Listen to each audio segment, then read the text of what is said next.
Hey guys, got a bit of a oldie but a goldie today. We're going to be looking at one of Hasegawa's reboxing of their F4 Phantom kits, specifically the RF-4E and Hellenic markings. Now, Hasegawa's Phantom kits have been around, to the best of my knowledge, since the 80s. So they're a bit of a older kit, but they are still considered in many ways the standard by which Phantom kits are judged. So let's open her up and take a look.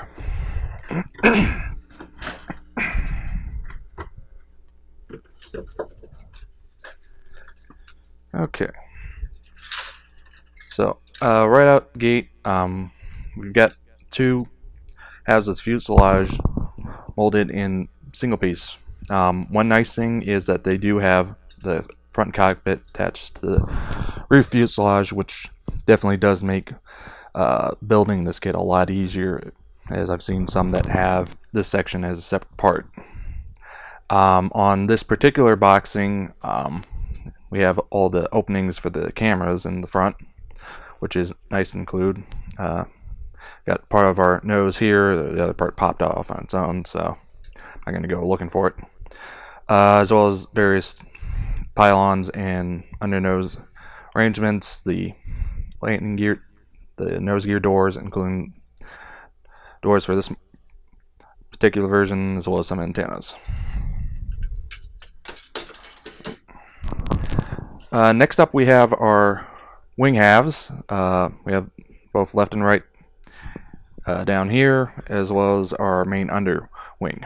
Now, one thing I do have to say about this, having built a couple of these kits over the years, is the fit on this is probably the weakest part of the kit. Or I have found that you either get a gap back here, which frankly I would say is probably your best case, as getting a gap up here is next to impossible to fix. Just it, in my opinion, I've found it to be just that much too small. Obviously, I would say going with keeping this a little more forward fixes this, and yeah, there's not much you can really do about it, unfortunately. But like I said, having the gap back here is a lot less noticeable than up here, and is easier to fix. Alright, let's continue on. Next up, this part is common to all Phantom variants from Hasegawa. So, at least from this part on, anything I say will cover basically all Phantom kits. Those first two sprues are really more entered for the RF versions. This is common to all of them. We got our basic cockpit tub. Pretty basic by today's standards, but still serviceable. We have our inlets. Again, like I was saying before, you can get a gap here if you're not careful, so pay attention to what you're doing when you're attaching these. Front and back consoles are, again, nothing to write home about it by today's standards, but again, still stand the test of time. We've got our ejection seats, pretty basic. Ejection handles. One thing I do want to note, instructions, it says to have them as striped. How you do that without using photo etch, I don't know. I've tried a couple different methods. Nothing's really worked. Anyone who wants to chime in with a good method, please do so. We've got our nose gear bay, which is basic. It's got some of the wiring and whatnot, but it's serviceable. You might want to go aftermarket there, but for most people it's going to be perfectly fine. We've got all of our landing gear on this sprue. Nose gear, mains, nothing too terrible to say about them. They look the part and do a great job. Moving on, we have some ornaments, although for this particular version they're not going to be used. We've got our main gear, our main tires, as well as a couple ordnance stations, and we've got our engines. exhausts. Not a lot of detail in here. It's all external. This would be an area you could definitely do with some improving. But again, for most people, it would be fine. We got our 3 fuel tanks. Again, want to confirm with version what would be appropriate. I guess I spoke a little too soon. We've got another sprue tree for the RF version. This time having all the cameras and the appropriate consoles, front and back. Should have double checked going through this. It's been a while since I looked through the kit. Again, we've got a front and back consoles, much the same as the ones that come kit standard. We've got different camera parts, which are in nice inclusion, so you'll be able to see them through the clear parts. And let me just show my cat. Also got some ECM pods and a couple other odd and end parts. The build specifically for this variant. Okay. Oops, get that loose. More weapon station. This basically the entire sprue tree is probably not going to be used. We got our stabs, another gear door. We got our air brakes and main gear doors, which are a little finicky to build, so be careful there. And this is speaking from experience, as they can be a bit of a pill to get aligned just right. Next up, we've got our clear parts for camera doors, and as well as the clear parts for the canopy. It comes in 2 pieces, which another thing is a finicky thing to get together right, especially between the front and this mid section. This is where the single piece in some of Hasegawa's releases is a godsend, as it solves that problem quite nicely. So let's put all this back. Now moving on to the decals.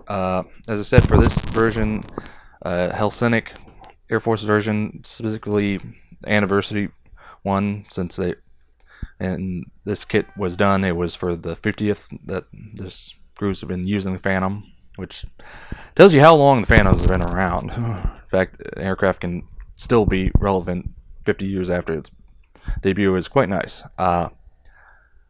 Very nicely printed decal sheet. Everything, all the colors are bright, vibrant, and in proper register. Hasegawa at Cartograph do a really great job on this particular marking. One thing to note, you don't have the stencil hell that a lot of Phantoms have, as it's pretty basic. Obviously, if you want to go aftermarket for that, you can. Though, if you do, there's something wrong with you.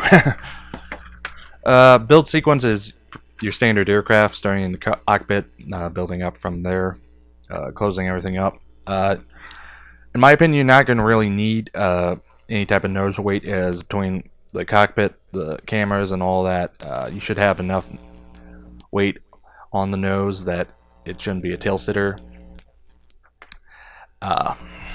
Again, plus with how far back the mains are, it should sit fine without any weight. It's been a while since I built one, and I don't recall having to add any weight.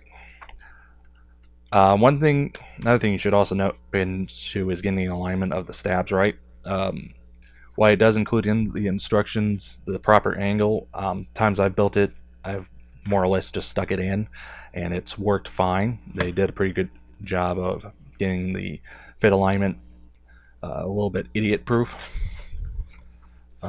Overall, the most complex sequence are going to be building up the landing gear, as there's a lot of little parts being involved. But overall, it's a straightforward build. Obviously, there are going to be some areas you're going to need to pay a little careful attention to, but it'll definitely build up to a very nice aircraft. Oops, almost forgot to talk about the paint scheme. Sorry, it's a long day. So, you're unfortunately only given one marking option for the Showbird, but it's a very nice marking option. given the number of options out there as far as aftermarket, shouldn't have a problem finding decals for the particular aircraft you want to do. But for this one, I would say definitely if you're going to get this kit in this particular boxing, you're getting it to do it as that version.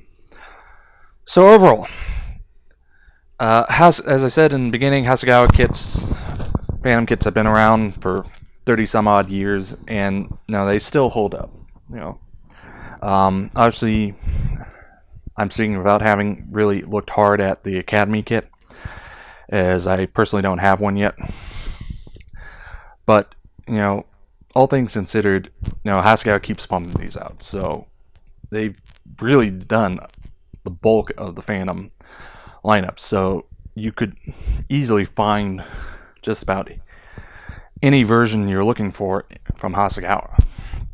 I think there's a couple one-offs, low run upgraded type ones that they haven't done, but again, Hasegawa is still the king of the Phantom market. Most kits you're going to see either at shows or online are going to be Hasegawas, just due to the fact that they've been around so long and have really stood the test of time. Sure, there's some issues here and there, some fiddly bits, but overall it's going to build up to a great kit. So I do have to recommend it. If you're looking to build a Phantom, Hasegawa in general is going to be your first choice. On that, I want to say Revell still makes one. I know Academy's started their own line, and I think there might be one or two others, but again, like I said, Hasegawa is king for Phantoms. So that was a look at Hasegawa's 148th RF-4E Phantom in Hellenic Air Force markings. Until next time.